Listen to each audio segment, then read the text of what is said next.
Nung nandito na po ako sa gitna, sabi ko, this is it, sabi ko. And ayun nga po, sobrang saya ko po na na-perform ko po yung kanta. 3 stars!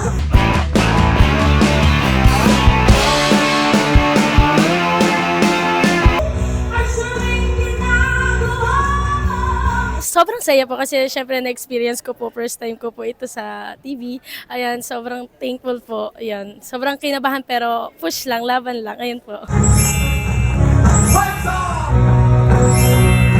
3 stars!